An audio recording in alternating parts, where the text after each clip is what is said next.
So now we have started doing amplifier design with single transistor. We started with common emitter or common source amplifier. In today's lecture, we will start with making modifications to this circuit. Every time we make a modification, initially we will go through brute force, KCL, KVL type of analysis. But soon you will start recognizing a pattern in our process. And as we go along, we don't have to keep doing this analysis every time. We will recognize these patterns. And from that point of view, today's lecture is very important for you to pay attention and understand it very well. So follow the train of thought again. First time, do the brute force KCL KVL analysis, and once you see the pattern, next time around you can quickly tell how the amplifier is going to behave. Let's start with the common emitter amplifier we learned in the previous lecture. Please draw the schematics in your book, and it looked something like this. V out, Vi, and this is your RL, and this is your transistor Q1, VCC.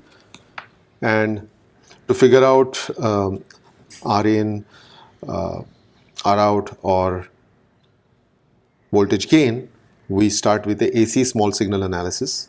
So you can draw the AC small signal analysis. In this particular example, I'm intentionally going to ignore the output resistance to make a point.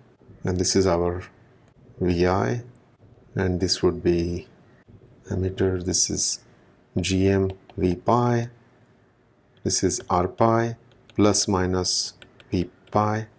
This is V out, and we have RL resistance.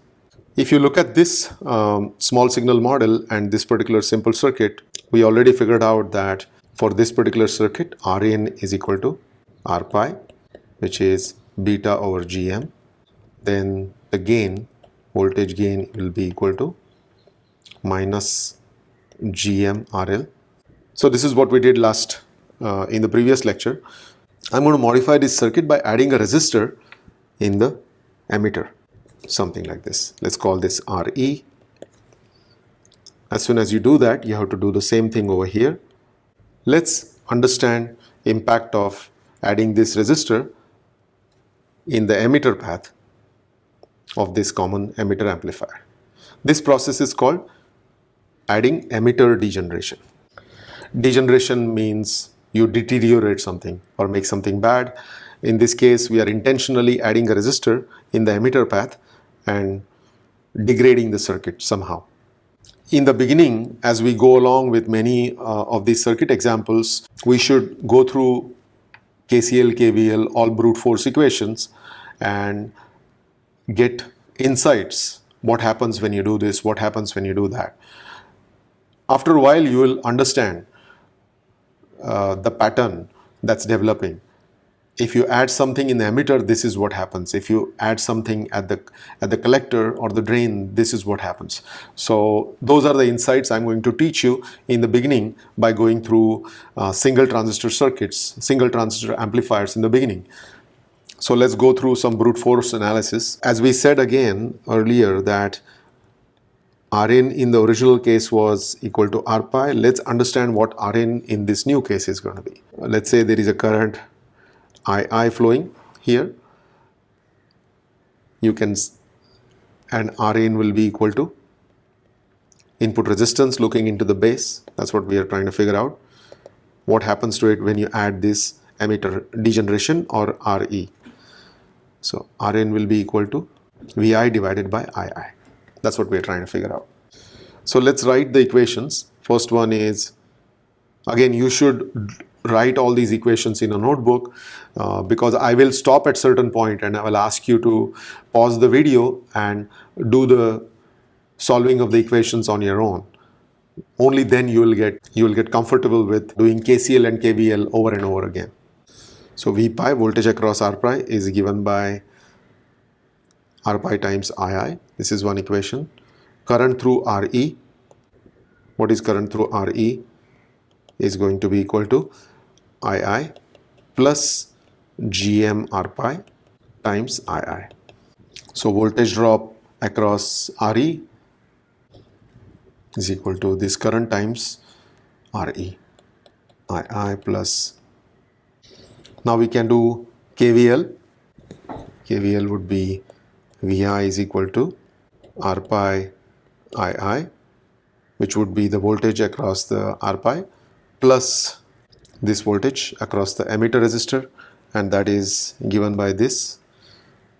So it would be II plus GM R pi II RE. So now we can separate VI and II, and we will get a simple equation which should be VI divided by II, which is our Rin, and that is equal to R pi plus 1 plus GM R pi times RE. Now we know that GM R pi is beta, and generally beta is 100-ish, so 1 plus beta is same as beta, so we could say that this is R pi plus beta times RE. So what is this telling us? The Rin, which used to be only R pi before, now by adding RE it has been bumped up to this value, and what this is telling you is that emitter resistance value gets multiplied by the beta, so it kind of gains up by beta factor, and as a result of which we get much higher input resistance. And if you remember the amplifier, a generic amplifier case, our goal is to have an amplifier with as high input resistance as possible.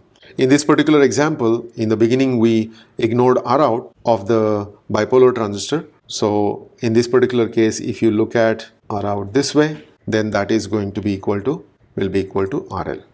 The insight here is when you want to calculate R out, you will connect a test voltage source at the output, and you would ground or you would zero out all the independent voltage sources. For example, in this case it would be VI would go to 0, and as soon as you do that, you will see, if you go through the brute force analysis, you will see that this current source will also go to 0, and once the current source goes to 0, then the circuit just looks like RL, and that's the reason we got R out equal to RL.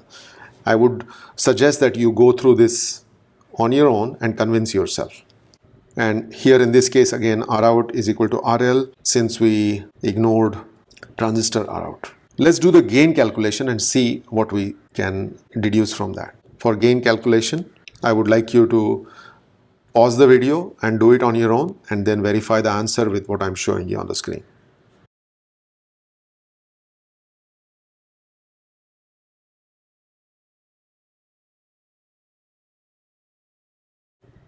Okay, I hope you got the same answer. What have I done here?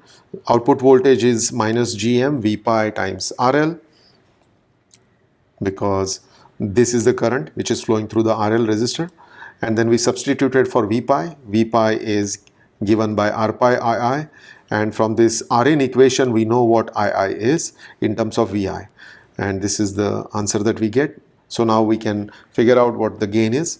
So the gain is equal to V out divided by VI, and that is equal to minus GM R pi divided by R pi plus 1 plus GM R pi times RE times RL. We already said that GM R pi is beta, which is much larger than 1, so we can ignore this one, and your gain will become minus GM R pi divided by R pi and 1 plus GM times RE, emitter resistance. So R pi goes away and the equation simplifies to minus GM divided by 1 plus GM RE times RL. So what is the insight to be gained here? If you remember, without the emitter degeneration resistor, our gain was minus GM times RL from the previous example. With emitter degeneration, you can see that we have a reduction in GM by this factor, 1 plus GM RE. What we call this as effective GM. So the insight is, by adding a emitter degeneration, the GM definitely also degrades by this factor. So far in this analysis, we had ignored the output resistance of the transistor. Now let's add that back in there and then see what happens. So we would like to understand the effect of transistor output resistance, Rout, which is due to the early effect.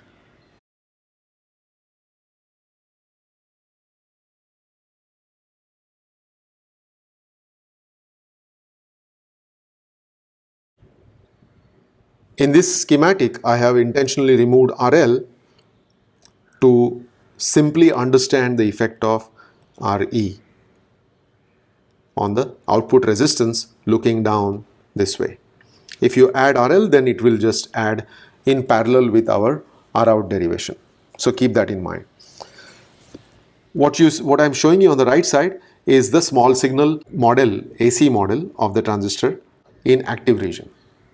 This is your V pi. And since we are trying to figure out the output resistance, we apply a test voltage source of value Vt and we measure the test current It going into the device. And while we are doing it, we will connect all the independent voltage sources, including the input, to ground or zero them out. So in this case, what we have done is we have connected input to ground. To analyze this circuit, we will redraw so that we can quickly see what's going on.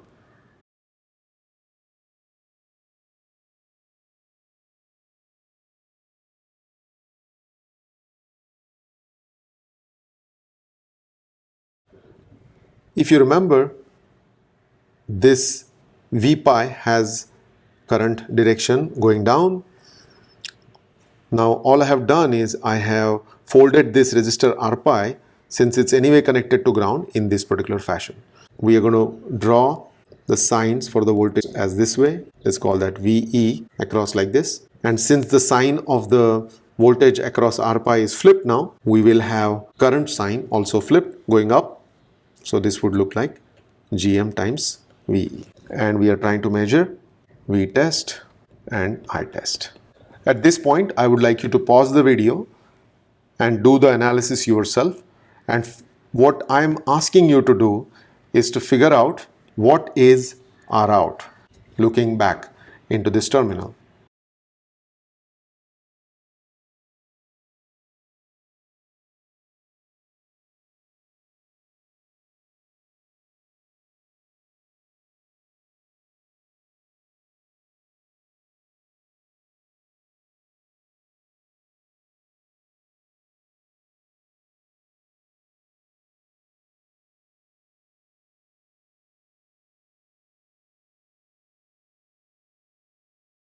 I hope you got the same answer after moving the terms around, but let me walk you through what I have done so far so that you can follow if you have not gotten the same equation. So the very first equation is the emitter voltage VE, which is over here, is given by the total current IT times whatever is on the bottom, which is parallel combination of this. The test current IT will flow through these two resistors to give you VE is equal to IT times RE parallel R pi.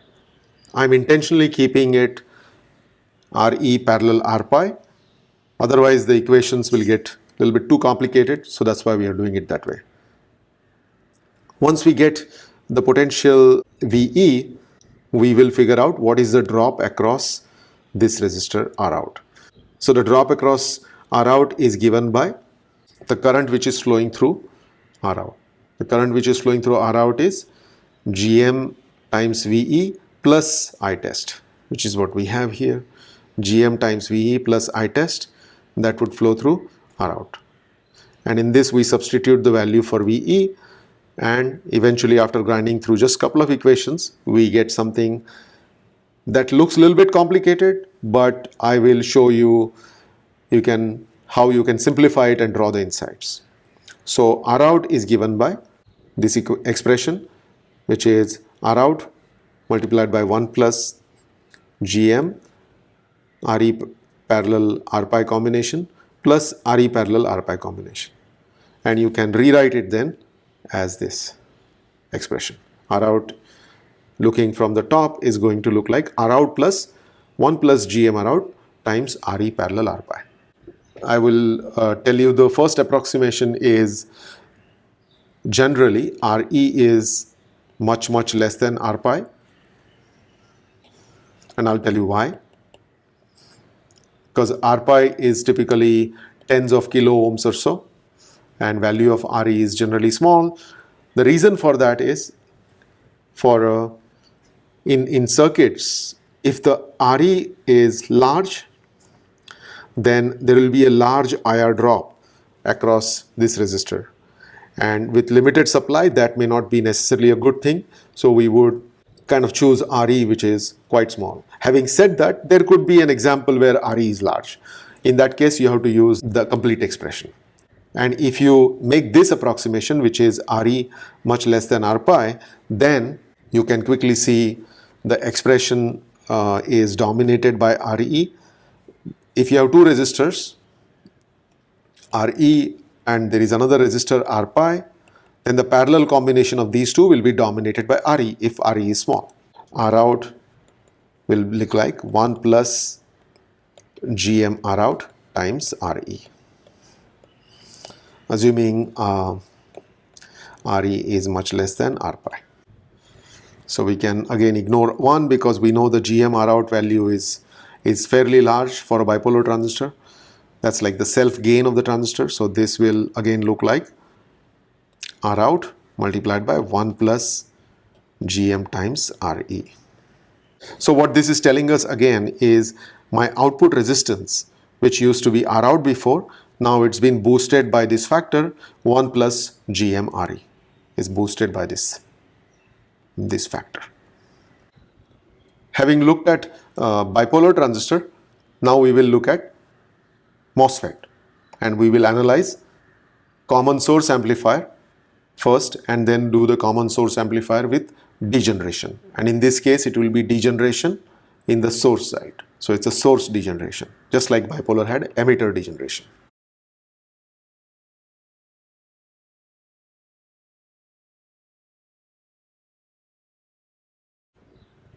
So the small signal model for this MOSFET amplifier, the common source amplifier, we'll start with that first.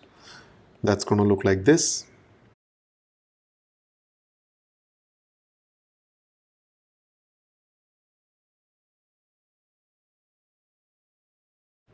Again, in this case, I'm going to ignore R out in the beginning, the transistor output resistance, its own output resistance.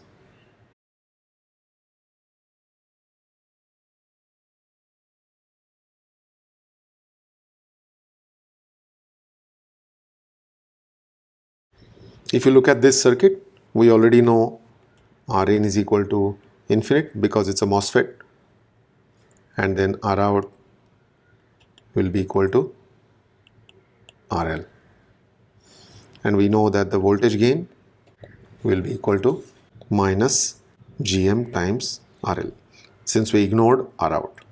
R out is the output resistance of the MOSFET. Just like previous example, what we are going to do is we are going to add source degeneration. This is our source degeneration resistor.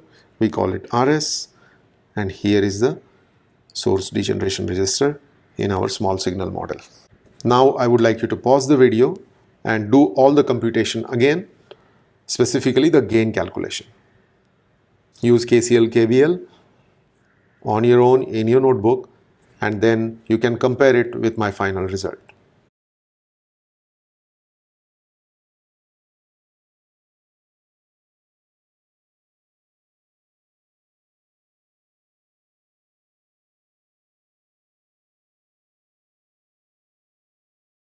I hope you got the same answer that I am showing you. Let me walk you through what I have done here. Once we add this source resistance, RS degeneration, which is over here, your input voltage, Vi, that will be equal to VGS plus the drop across this resistor. And what is the drop across this resistor? That's going to be the current GM VGS times RS. So that is the drop GM VGS times RS plus VGS over here. So using this we get VGS is equal to VI divided by 1 plus GM RS. This comes from this equation. And then output voltage Vout is given by GM VGS times RL and negative sign because the current direction is this way, which is out here.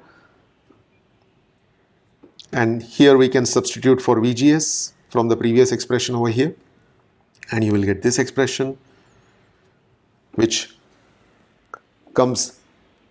looks very similar to what we saw in the bipolar case. This is your effective GM, and you can see that the effective GM of the transistor has reduced now by 1 plus GM RS. So this is your effective GM. So this reduces by adding RS. Now we will do similar analysis like before. We will look at the impact of output resistance of the transistor Rout. This particular analysis for MOSFET is extremely important, so please pay close attention. So what we are trying to figure out is, if I have a transistor like this and if I add a source resistance RS, then what happens to my Rout, this being my Vi. Again, draw the small signal.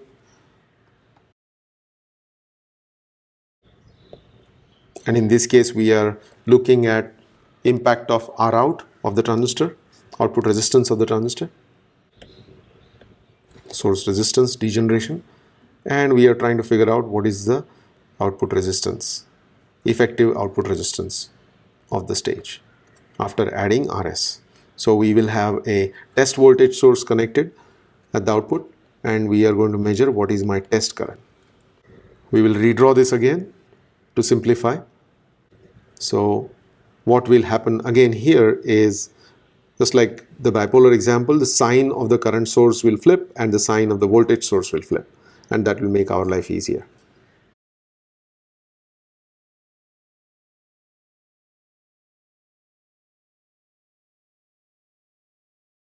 Since I am noting voltage as Vs like this, source voltage here, the current source will flip its sign. It will look like Gm times Vs. When you look at this voltage right here, when you plot it here, it becomes this way. So we have just flipped it over here, the sign, and as a result of which we have flipped the current source arrow. You can start writing the equations, pause the video and start writing the equations, and at the end we will compare your final result with mine.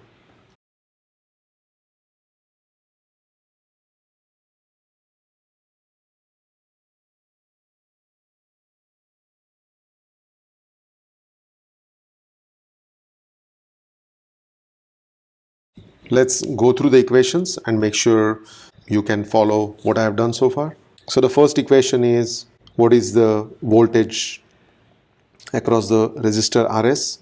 That is given by this IT current flowing through RS, which is going to give you IT times RS. Current through Rout is going to be this current and this current, which is GMVS. So this is that expression GMVS plus IT, and then we can substitute for Vs from this expression, and that will give you GM times ITRS plus IT. Vt is going to be the drop across this resistor plus drop across RS. So that's given here, and then you can reformat this equation a little bit to get this particular equation. What you see in this underlined equation is you have 1 plus GM Rout for the transistor, and we know that GM Rout is a self gain of the transistor, and it's a large number, much greater than 1. So we can ignore the 1 to draw our insights. And here you can see this is our effective output resistance. Originally, without RS, Rout was going to be equal to RO. Now we have a gain multiplier effect over here, transistor self gain, GM Rout. So the resistance which is added in the source gets multiplied by the self gain of the transistor. What is the self gain of the transistor? Is GM Rout. So here we can see the Rout resistance looking down is the original Rout of the transistor, output resistance of the transistor, plus GM Rout times RS. So the key insight here is, again, by doing source degeneration, we are able to increase the output resistance of this stage of the transistor. So we use this trick quite a lot when we want to have higher output resistance, to boost the output resistance. So let's recap again what we did, because these insights are the ones which you have to carry forward. Every time you don't have to do all the equations. The first time you see a new circuit, you do the equations and you draw the insights, but you use those insights over and over again for your paper design. If you just have a bipolar transistor and you do emitter degeneration, RE, what happened then? Our Rin was originally R pi beta times Re. So whatever is in the emitter gets multiplied by the beta of the transistor in case of bipolar, when you are looking at the input resistance Rin. So adding resistance Re at the emitter, we are able to increase the input resistance of the stage. Similarly, we also learned that output resistance Rout, which is looking out this way, also increases. With some approximation, Rout is going to be equal to Rout plus GM Rout times Re. So whatever is in the emitter Re resistance, that gets multiplied by the GM Rout, which is self gain of this bipolar transistor, and the Rout goes up. So both these parameters, Rin and Rout, they increase by adding emitter degeneration, and the gain became minus GM divided by 1 plus GM Re times RL. So what we said is, this is our effective GM, which degraded because of the emitter degeneration. We did same analysis for common source amplifier.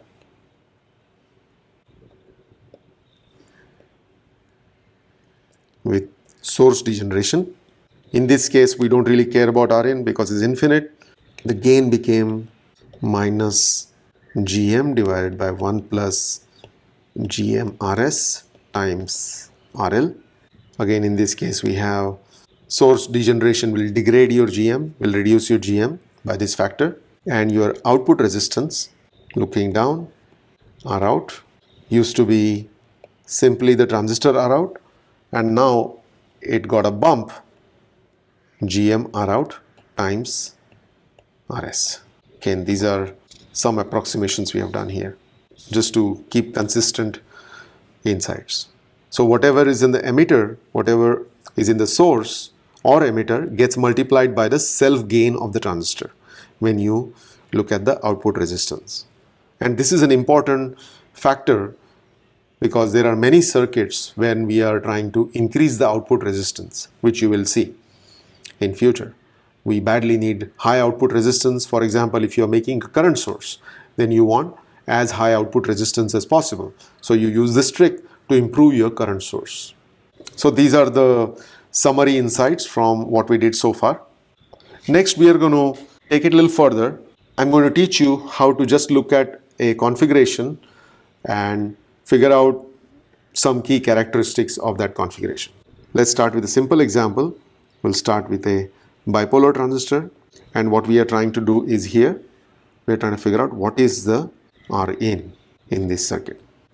You can do small signal analysis and figure out the Rin expression, but by just looking at it, you should be able to tell that this Rin is going to be equal to, first is you have R pi in parallel with 1 over Gm, because it's connected the way it is, in parallel with output resistance of the bipolar transistor. And out of all these three numbers, which one is the smallest? It's going to be dominatingly 1 over Gm, because R pi is beta over Gm, so it's 100 times larger, and R out we already know for bipolar transistor is quite large. Just by looking at this circuit, you should be able to tell that this Rin is going to be equal to 1 over Gm.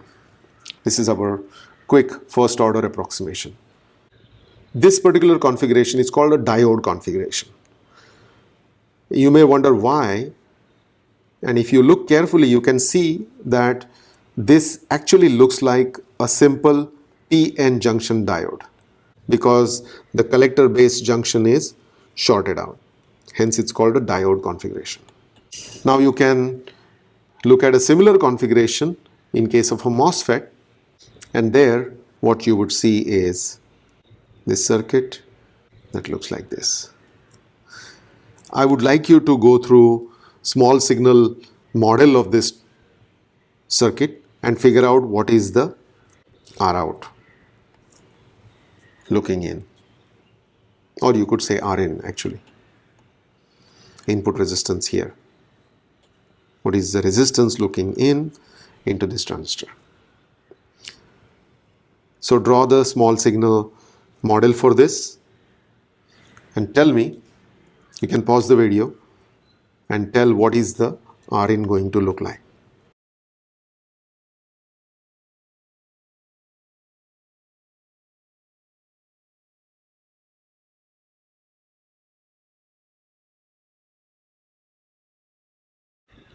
So as I have shown you, I'm sure you got the same answer, hopefully.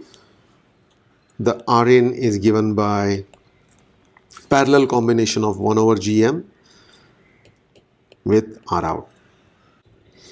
Another trick I can show you is, whenever you're doing circuit analysis and you see elements coming in parallel, then you suddenly switch your mode of operation to conductance rather than resistance. So in this case, you could say that my Gin is equal to Gm plus G out. G out being reciprocal of R out. And this becomes very convenient to do the analysis. And at the final end, you can take reciprocal of Gn if you need a resistance value. So since R out is very large, you can tell that Rin will be equal to 1 over Gm of the transistor. So these are all basic patterns that we are going to go through. As I have told you earlier, circuit design becomes like a pattern recognition, so that you can design your circuits very quickly by putting these jigsaw piece puzzles of patterns. And by doing this exercise again and again, you become expert at it. So even if I give you a 1000 transistor complicated circuit, within 10 minutes you should be able to tell what's going on from input to output. Next concept that we had learned was, if you take a transistor, for example, if we take a MOSFET transistor, and if we add a resistance at the source, Rs, then the output resistance R out here looking in, that becomes R out plus Gm R out times Rs. That's the key concept. Now let's see what happens when you use different implementation of Rs. In a integrated circuit environment, we may not want to use a resistance, because resistance, Rs and the transistor, they're two different steps in the fabrication process. So you would like to use something that matches very well, and sometimes you may want to use a transistor instead of Rs to implement the resistance. So we could start with an example. First example would be, let's say we did this. What would be R out here if this is my V input? We just learned some time ago that this is 1 divided by GM. Let's call it M2, M1. So this would be GM2 and parallel with RO2. And we say this is close to 1 over GM2 for our paper design. Then our R out is going to be equal to R out 1 of this transistor plus GM1 R out 1 of this transistor again times RS, which in this case is going to be 1 divided by GM2. So this is representing our RS value. So in this case you can see quickly it will become RO1 plus GM1 divided by GM2 times RO1. Now if GM1 and GM2 are same, identical devices carrying identical current, then they will be same, right? So then this will be equal to 2 times RO1 if that's the case. The next example we're going to go through is going to be looking like this. And we're trying to figure out what is the R out here. Let's assume that both inputs of the transistor, they are AC ground.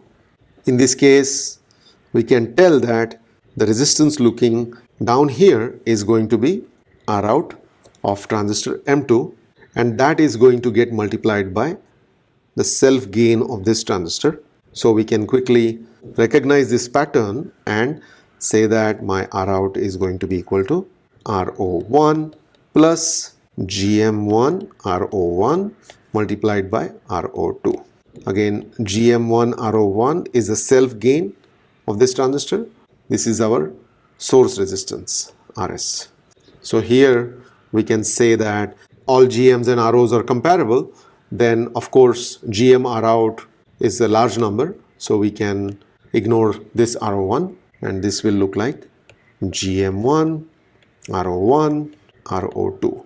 So this would be a multiplier effect. So we are multiplying the output resistance of transistor M2 by self gain of transistor M1. And as we have seen earlier, this number can be 10 to 50 depending upon what you design. So you can see that suddenly we have increased the output resistance looking down 10 to 50 times depending upon the self gain of the transistor, which is GM-R out.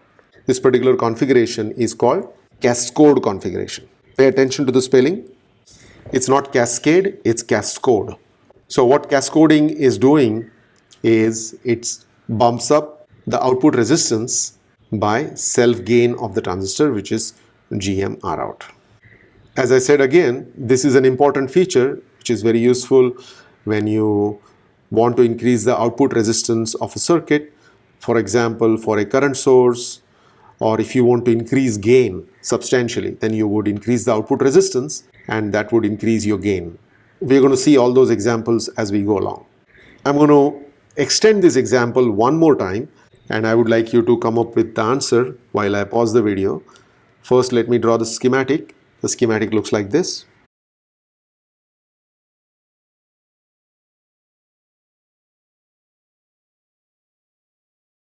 Your job is to find out what is the resistance looking down in this configuration. How would you do that? If you try to do this using a small signal analysis, you'll take maybe an hour or so. But again, as I have told you before, we are trying to do pattern recognition, and using pattern recognition, we should be able to tell what is the R out of this circuit. So what is the first thing we note? The resistance looking down over here is going to be equal to RO3. Then in that case, what is the resistance looking down here? At the drain of M2, that will be self gain of the transistor M2, which is GM2 times RO2 times RO3. And the next step is going to be this R out will be equal to GM1 times RO1 multiplied by GM2 multiplied by RO2 times RO3. So now we can see that we have a bumper effect here. This is gain, GMR out. This is another gain GMR out. So we are getting an output resistance which is multiplied by square of the gain, square of two transistors. So for example, if this GMR out is, let's pick a number, 50, and if this GMR out is also 50, then we have increased the output resistance by 2500 times, which is a lot. So we can use this trick whenever we want to bump up our output resistance. This particular configuration is called, interestingly, triple cascode. The reason I say interestingly is because if you just have a single cascode, we don't call it a double cascode. We just call it a cascode. So if you had only M2 transistor, then we call it a cascode transistor. In this case, M2 would be the cascode transistor.